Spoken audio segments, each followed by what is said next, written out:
Hi guys. Hi guys, this is Coach Amber from Reckitt Volleyball and Fistball Club. Today we are going over the fistball zone, specifically serving strategy in an X formation.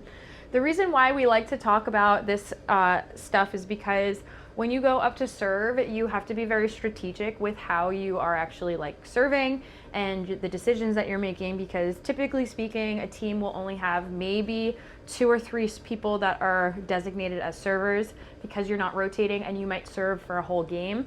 And we don't want you to overexert yourself too early in the tournament, but also we don't want to get to the point where the team knows exactly what move you're going to make. So we don't want you to basically be predictable. So in this video, we are going to talk about the zones of the field. We're not going to get into too much detail about why those are the zones. We'll have a separate video talking about that. Also, if you're wondering, this is Mia. She is our team mascot, and she is barking a lot. So I'm just going to hold her so she doesn't bark and I don't have to re-record this 4 more times. Okay, so the first thing is the general and the strategic zones. So the general zones on the field are basically for our beginner players to start learning where to aim for the ball to go to. So it's when they're starting to learn spot serving. And then once they have the ability to spot serve, then we want to have a way to indicate where to have them actually put the ball. So that's where the strategic numbers come in. So the general locations are 1, 2, 3, 4, 5, 6, 7, 8, 9. But if you notice, the way that I have the numbers written, they are not directly in the center. And the reason is because these are the strategic locations based on being in an X formation.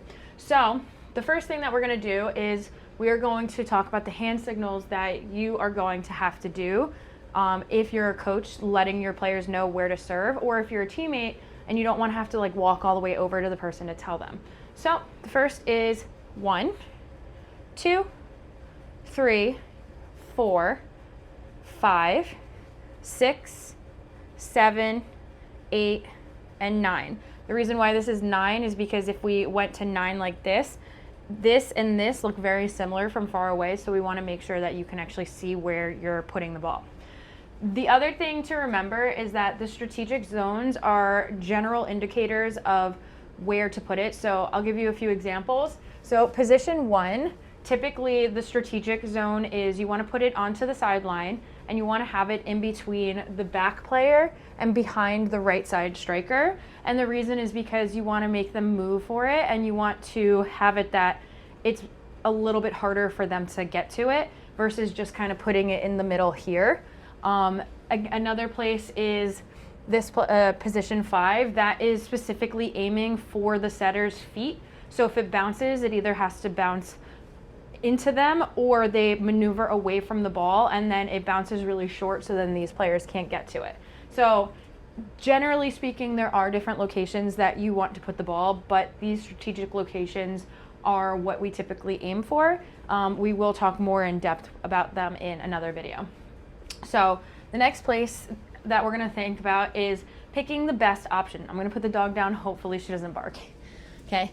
So the first thing is a rule that you have to remember. So the rule that we like to always reinforce is that once you touch the first ball, you're not allowed to touch it again until the ball comes over. So a good person to potentially aim for is their more dominant striker. So typically their dominant striker is their left striker if they have right-handed players, or their right striker if they have left-handed strikers. Typically speaking, you'll be able to tell who they are pretty quickly because they'll get set over and over and over again.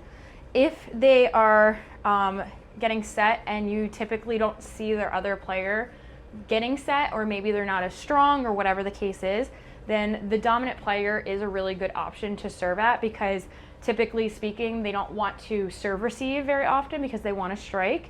And another thing is, most of the time they may not have as much training with the picking or receiving because they want to be a really dominant striker. So that's a good person to also go for. The next person is going for the setter. So the setter typically is in zone 5. And the reason why they're a good person is sometimes teams may not have a secondary setter that's good, and it may throw the entire system off.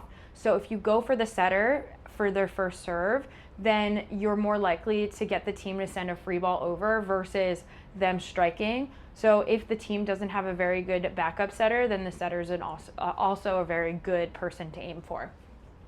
The next is you want to look for certain serve-receive players that are making adjustments. So for example, let's say that you have been serving and you're mid-game and they notice, oh, well, most of the serves are going from 4, 5, 6, 7, 8, 9. They're not really making it to 1, 2, or 3.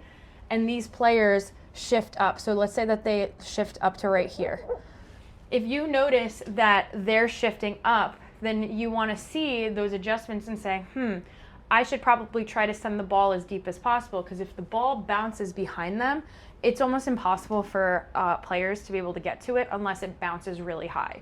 So if you can get a nice line drive ball that's deep, once you see that they make an adjustment short, that's a really good way to get an easy point, or to get them really out of system where the ball stays deeper in the fourth zone of the court. So definitely look out for any adjustments like that.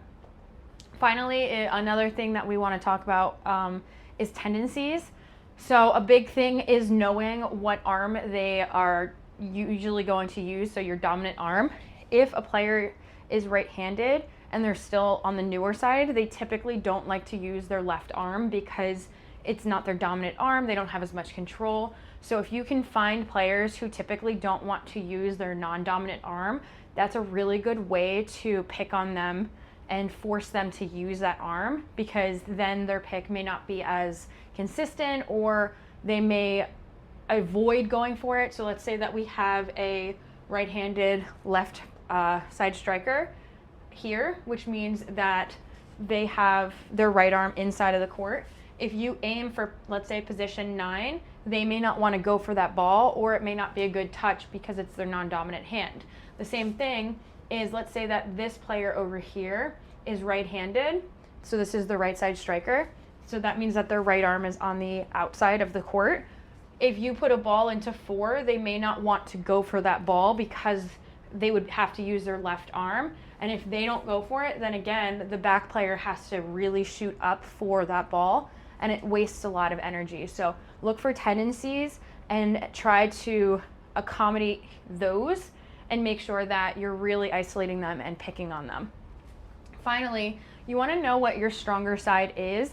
A big thing that the fistball community doesn't like to really talk about is that left-handed and right-handed players have certain serves that are stronger, and they also are easier to hide. Hello. Please hold. Come here. Come here. She's back. The mascot is back. Okay, so for example, let's say I'm left-handed. It's easier for me to turn this way and hide it because my hips are doing all of the work to get the ball going this way. So if I'm a left-handed server here, that means that my stronger side is this side of the court. A right-handed player, in order for them to do that, they have to toss the ball over there, open their shoulder up, and now the other team has a better idea of where the ball is going. So my serve, if I'm right-handed, is actually to my left. So a right-handed player has this side as their stronger side and this side as their more readable side.